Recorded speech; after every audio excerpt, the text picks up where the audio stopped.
you? I haven't seen you in forever. I'm quarantined. How are you? You're not officially quarantined until tomorrow, I guess. Or were you already self-quarantining? When does it go into? No, I'm just whenever it goes into effect. Yeah. It goes into effect tomorrow at 8 a.m. Okay. Yeah. Now, I've been pretty much quarantined, since like for the last week and a half, I guess. Same.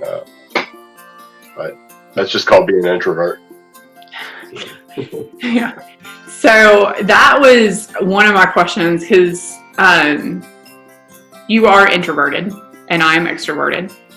Yeah. So what is it like? How has it really changed your life to be quarantined? The day-to-day is not a huge difference because I work out of my house. Right. The big difference is like I can't go somewhere. Like usually I go if I'm going to do work on, let's say, a drawing or to do some studying or translating. Like I'll go outside of the apartment to a coffee shop or a cafe or something because I am introverted. And so just being around people but not having to interact with them is kind of helpful for, not feeling like such a hermit. So that's the biggest thing is just not, now it's like there's nothing to break the monotony of just being at home by myself. I walk Rip like 3 or 4 times a day instead of 2. And that's really about it. Yeah, it's interesting. So I'm extroverted, which means I'm kind of the reverse of if I don't, like, we're similar, I guess, is what I'm trying to say, but for different reasons. So if I don't leave the house, then I lose all my energy. Like if I don't interact with people because I don't have any energy to draw from, I have 0 energy. Does that make sense? Yeah. Whereas like, I think introverts get the energy from being alone. I'm the reverse where when I'm alone for too long, all of a sudden I'm like, well, what's the point? It's just me anyway. Whereas like for me, going to Starbucks to be around the energy of people helps me refeed that energy without it being too distracting. Like if I'm in the office, then people can knock on my door and people can interrupt me, which is fine and great, except for the fact that I'm so easily distracted that I can easily get wrapped up into conversations. Yeah. So for me, going to Starbucks where I know I'm not going to get interrupted, but I still have the energy of people is really helpful because I still have to almost hyper focus on what I'm doing because there's so much going on, but I also know I'm never going to really get interrupted. I can really hyper focus and feed off of that energy. So just being able to relax around people is something that I think a lot of people don't realize. Like not having to talk to people, like just being around, like we're communal creatures. Right. And so being around other people, even if it's just sitting in a room with a bunch of other people who are all working as well, right. Or people at a coffee shop or a restaurant or something, just having that interaction with people, I think is more important than most people realize. Well, I remember when Caribou used to be right where you live now, and it would be like you and Wade and oh gosh, I'm embarrassed, I forgot his name. Lives in Atlanta now. But it would be you 3 would go and do work there sometimes, or like I would stop in, or we would kind of have in and out time where we would fall into a pattern sometimes though of we would see each other, but sometimes it was just sitting there with each other doing work or reading or whatever. Was enough. That was enough people time.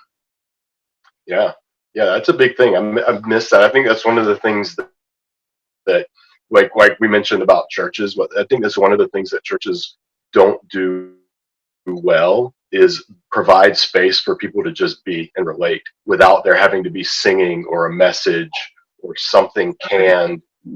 Like just give people a place to, every church has a fellowship hall, but really how much fellowship happens when it's like a set program, like it's something I think that, especially during this time of social distancing, I would love to see churches rise up once this thing is over and realize that stuff really does matter, that, having a good worship service or good outreach programs or all those things are great, but so is just making a space where people can just be friends and meet new people and just, hang out. That's something that I don't know. I feel like that gets overlooked in pretty much every ministry circle outside of maybe certain campus ministries.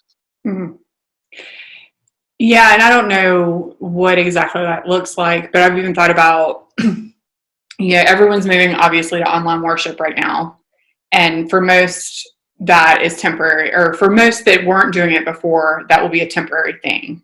Yeah. For some, they'll realize, hey, this is something that we should have been doing. And so we'll just, now that we know how to do it, and now that we know we're capable of doing it, I think there will be some who now move to offering that, not as a replacement, but as an addition to. And one of the things I noticed, because I actually watched Good Shepherd on Sunday, and one of the things I noticed was that there is a lot of interaction still going on with people. And one of the things I've reflected about is so many churches are doing online worship now.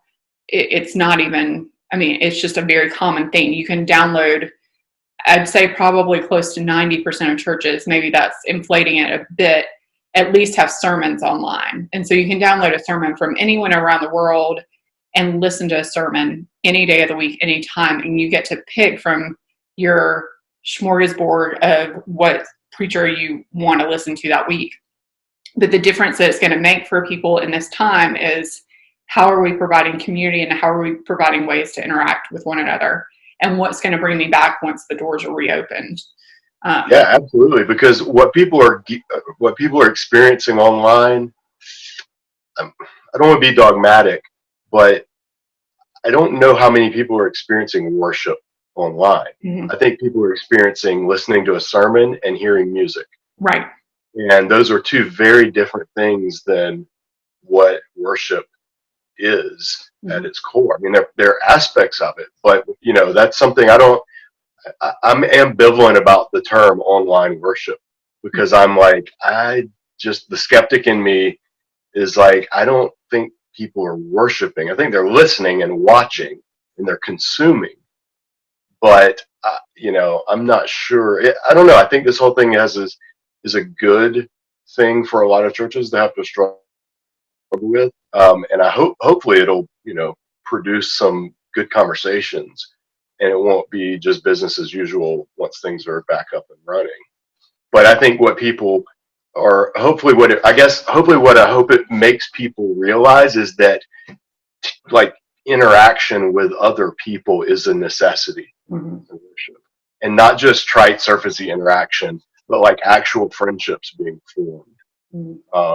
And that's something that, like I said, it's hard to do. But you remember, like, the best times from my entire experience in Charlotte in ministry, which is going on like since 2003, so 17 years now.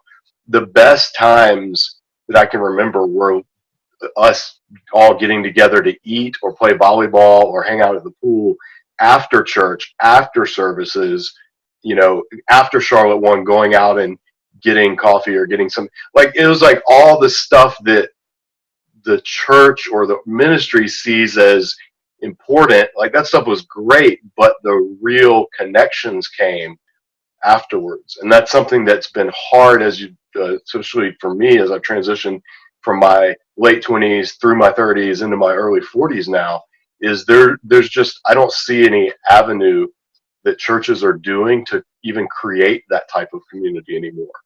Other than small groups, but small groups you have to join, you have to go to somebody's house. There's a couple of people.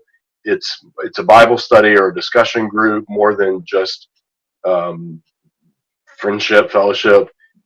So I don't know. That's something that's really been weighing on me, not just through this experience, but it's been weighing for a while. And I think this, whole quarantine thing hopefully can push it into the conversation a little bit